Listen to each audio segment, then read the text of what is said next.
Donc, Jean-Philippe Marin, président de Ambiance. Je travaille avec Denis. Ça fait 20 ans qu'on est des spécialistes en conception et en réalisation de sites web, applications mobiles, bref, tout ce qu'on peut retrouver sur le web. Et on a développé vraiment, vous allez le voir, une compréhension très fine, non seulement ce qu'on appelle les personas, mais également comment le cerveau humain fonctionne et interagit avec un site web, ce qui est une clé extrêmement importante quand on parle des bases de la conception web. Donc, je vais commencer et oui, je pars mon timer, Aziz. Évidemment, ils m'ont dit, Jean-Philippe, tu parles des bases et tu as 8 minutes. Et là, vraiment, je suis très content de voir une grande majorité d'entre vous. Je vous reconnais, je suis très content de vous revoir. Merci d'être venu. Alors, 8 minutes pour parler des bases web. J'ai dit, bon, 3 jours peut-être, mais 8 minutes, c'est un réel défi, surtout pour moi et surtout pour ceux qui me connaissent. Donc, on va essayer de faire ça. Évidemment, ma tendance, vous le savez, ça va être d'accélérer le débit, mais bon, essayez, vous allez voir. Ce qui est important, c'est pas de tout retenir, c'est vraiment de garder l'essence de ce qui est pour moi important de vous transmettre aujourd'hui. À la base, je voulais vous dire, c'est quoi un site web? Ça a l'air con, mais c'est quoi un site web? C'est quoi une application web? C'est quoi une application mobile? Est-ce que c'est une carte de visite? Est-ce que ça peut être un site vitrine? Est-ce que ça peut être un objet de communication? Est-ce que ça peut être un objet marketing? Si vous avez répondu oui à une de ces choses, c'est terriblement réducteur en 2023. Alors, ce n'est pas qu'un objet marketing, ce n'est pas qu'un objet de communication. Ça peut commencer par un site vitrine, j'ai rien contre les sites vitrines, mais osez plus, et c'est ce que je vais essayer de vous donner comme recette. Euh, il doit augmenter vos ventes, il doit vous économiser de l'argent, il doit vous permettre, ça doit être un outil et un levier pour propulser vos affaires, ou vous permettre de rencontrer vos objectifs d'affaires ou vos objectifs stratégiques, dépendamment si vous êtes une OBNL, une association, un ordre professionnel, un solopreneur ou autre. Mais il doit avoir du rendement, il doit être rentable et il doit vous servir. C'est le message fondamental. Et gardez une chose, et je n'ai absolument rien contre les SEO et j'ai de bons amis ici qui sont dans les SEO.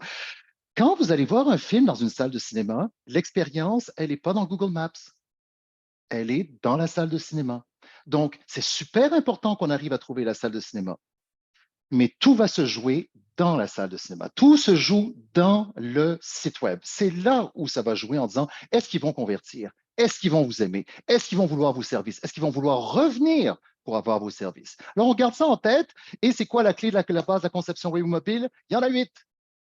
Donc, un, connaître vos objectifs d'affaires ou vos objectifs stratégiques. C'est à la base, je viens de le dire, il faut que ça permette de les rencontrer. Encore faut-il les connaître. Deux, avoir des attentes de rentabilité. Et ça, là, ne tombez pas tout de suite dans les solutions. Restez dans vos besoins. Est-ce que mon site pourrait me permettre de vendre plus? Bien sûr, c'est la question que la plupart des gens vont vous se poser. Mais est-ce qu'il pourrait me permettre d'économiser? Parce que si j'automatisais tel élément, donc est-ce qu'il pourrait contribuer à pallier à la pénurie de personnel? Ça se peut très bien, sans aucun problème. Est-ce qu'il peut m'aider à pallier aux effets du ralentissement économique? Ça se peut très bien. Rendre de meilleurs services à ma clientèle encore là en automatisant, ça se peut très bien. Permettre de mieux rencontrer ma mission parce que je suis une OBNL, une fondation ou autre, ça se peut très bien. Donc, posez-vous ces questions et si ça faisait ça, ça m'aiderait beaucoup. Ensuite vient la notion, en troisième lieu, du budget. Et ça, pas de problème, parlez-en à votre comptable. Pourquoi? Parce que ça doit être un investissement. Donc, si vous dites, si je peux espérer sauver des coûts d'embauche ou sauver ci, ou économiser, ou vendre plus ou autre, je peux me permettre alors d'investir tant. C'est vraiment une équation mathématique. Ce n'est pas une dépense. Si c'est une dépense, on a un problème, on est dans le mauvais sens on commence mal. Quatre, connaître votre public cible et ses attentes. Et c'est là où la magie se passe. Pourquoi? Parce que premièrement, c'est ce que je dis toujours à tout le monde, ne cherchez pas à séduire les internautes. Ils ne sont pas dupes. On est en 2023, là. Been there, done that. Donc, les petits bandeaux à chaque 5 pixels en disant, voulez-vous nous joindre? Voulez-vous nous joindre? Voulez-vous nous joindre? On a passé cet âge-là. Là. Ils vont savoir vous joindre s'ils veulent vous joindre. Cherchez à combler les attentes de votre public cible. Pas séduire, combler. Et dites-vous, qu'est-ce qui est susceptible de combler leurs attentes, ce que j'appelle le jour 1, puis tout le monde se focus sur le jour 1. J'arrive sur le site pour la première fois, est-ce que je vais rester? Est-ce que je vais vouloir faire affaire? Est-ce que je vais me rendre jusqu'au bout? Est-ce que je vais les appeler? Est-ce que je vais conclure quelque chose avec eux? Mais n'oubliez pas le jour 2. On veut que les gens reviennent. Alors, des fois, les sites n'ont pas beaucoup de contenu ou d'aspects fonctionnels pour attirer au jour 2. Mais au moins, s'ils reviennent, ben, qu'ils s'y retrouvent, qu'ils retrouvent ce qu'ils voulaient. Et ça, c'est important. Donc, jour 1, jour 2. Cinquièmement, on établit à ce moment-là la première ébauche de la structure du site et de son contenu et de ses fonctionnalités. Trois aspects fondamentaux: structure, contenu, fonctionnalité. Et c'est là qu'une agence comme Ambiance peut rentrer en ligne de compte. On peut rentrer avant aussi, mais c'est surtout là qu'on peut commencer à dire, ouais, puis on a pensé à telle solution aussi. 6, le design. Le design, je pourrais en dire tellement des choses là-dessus. Premièrement, ayez en main une image de marque. Pas le design du site, mais une image de marque. Faites affaire avec Passerelle Bleue. Ils sont excellents là-dedans, c'est des experts. Yeah. Ayez une idée de ce que vous aimez. Mais gardez en tête, si j'ai bien une chose à dire sur le design, gardez en tête que le design tient moins d'un acte créatif que de la cristallisation d'une stratégie pour elle aussi vous permettre de rencontrer vos besoins. Chaque couleur, chaque pixel contribue. Il y a une raison en arrière. Vous avez tel public cible, ben telle couleur, parce que là, ce public cible aime cette couleur-là. C'est encore là des outils. Donc, ce qu'on veut dire en bout de ligne de son site, c'est pas mon Dieu qui est beau, c'est mon Dieu qu'il sert, mon Dieu qu'il vend, mon Dieu qu'il est rentable. 7. Choisir son partenaire technologique, l'agence web. Alors, il y a beaucoup, beaucoup, beaucoup de points. Avec ce que je viens de dire, puis à 6 minutes, c'est pas fait, je vais rentrer dans les temps. Ne jugez pas un partenaire web par le design. C'est pas par ce bout-là qu'il faut commencer. Je vous dis pas de ne pas le faire éventuellement, mais je dis la preuve de l'expérience ou de la compétence d'une agence web, c'est pas le design. Le design web, comme je dis, c'est une stratégie pour rencontrer vos objectifs. Avant tout, l'expérience. 2, l'écoute. Une agence qui vous dit, moi, je sais ce que vous avez besoin. Il n'y a rien de pire que ça. Il faut que l'agence vous écoute. 3, qu'elle démontre son intelligence dans ses idées pour vous aider à rencontrer vos objectifs. On veut que ça rencontre vos objectifs. Et sa compréhension de comment, et c'est ce que je mentionnais au tout début, comment un internaute réagit face à un site web. Parce que c'est beau les personas, mais ça, oh, que c'est loin de tout dire. Deux personnes dans le même persona peuvent agir complètement et réagir complètement différemment par rapport à un site web, parce que le cerveau est pas tout le même entre chacun des individus. Et on a utilisé, par exemple, on a développé nos propres stratégies justement pour mousser et maximiser le jour 1 et le jour 2, dépendamment des types de cerveaux qui sont en face. Alors, c'est quelque chose donc qui est très important dans votre choix. Quelle est la technologie qu'il utilise? Je ne serai pas là pour détruire WordPress. WordPress a ses forces et ses faiblesses, mais il a de grosses faiblesses. Cette plateforme a de grosses faiblesses. Si vous voulez que ça soit rentable, votre site, WordPress, ce n'est pas la bonne solution. Prenez plutôt une approche ou une technologie qui va durer plus de 10 ans plutôt qu'à chaque 4 ans avec des mises à jour chaque mois et des frais de maintenance. Ça se peut, là, pas de frais de maintenance mensuels. Ça se peut très bien. C'est ce que nous, on offre à nos clients. L'approche de conception. Un autre point, la 7 minutes, ça commence à stresser là. J'arrive.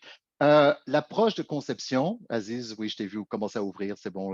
Non, non, non, non, au contraire, on a gagné quelques minutes ce matin, fait que tu as dû. C'est Je bon. te donne des points boni, tu as plusieurs minutes de boni, facilement Merci. un 4 minutes, 4-5 minutes, OK, Jean-Philippe. bon, je n'en demandais pas tant, mais ça va poser, donc les gens pourront poser des C'est un questions. bonus. Je te laisse Merci. continuer. Donc, l'approche de conception.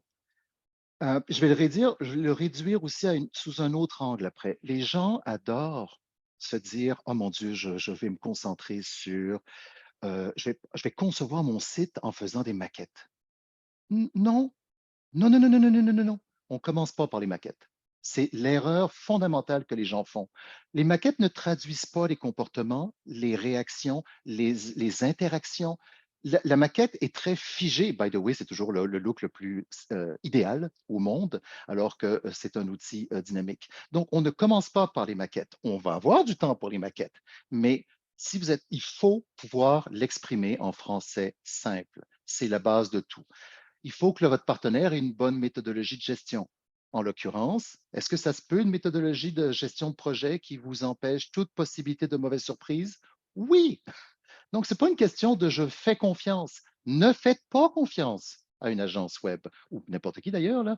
Soyez là puis demandez des preuves. C'est important. C'est votre santé ou votre site web ou votre salle de bain. Peu importe ce que c'est que vous êtes en train de faire, c'est vous devez faire ce que vous avez à faire.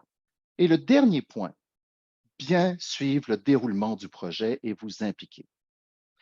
Dès qu'il y a une perception de problème, posez des questions, allez gratter. Mais à la base, gardez en tête, c'est un travail collaboratif parce qu'en bout de ligne, c'est votre site. Ce n'est pas un site, c'est votre site avec vos besoins, vos attentes, votre public cible. Extrêmement important. Donc, repris d'une autre façon, s'il y a 4 choses que je veux que vous gardiez en tête. 4. Et là, je vois tout le monde griffonner. 1, soyez exigeant envers votre site web ou votre application web ou votre application mobile parce qu'il faut que ça soit rentable et que ça serve. Vous avez le droit d'exiger ça de votre site web.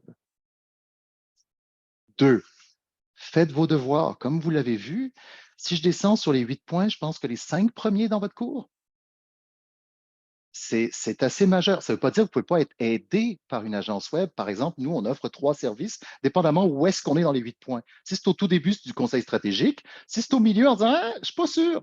Bon, on va faire un cahier de charge d'abord, on verra l'amplitude du projet. Puis si vous maîtrisez bien votre projet, bon, ben, on fait le cahier de charge puis la réalisation en une shot.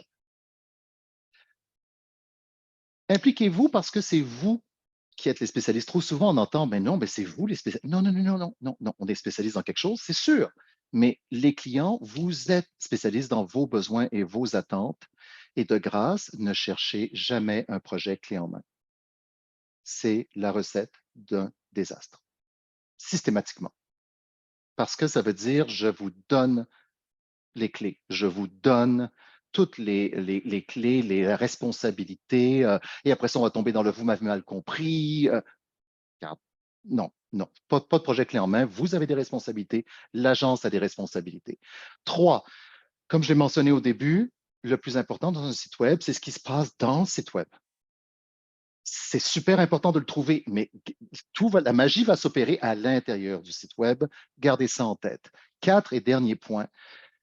On a parlé donc des attentes, des besoins, des solutions. Vous savez que c'est 2 choses complètement opposées, hein?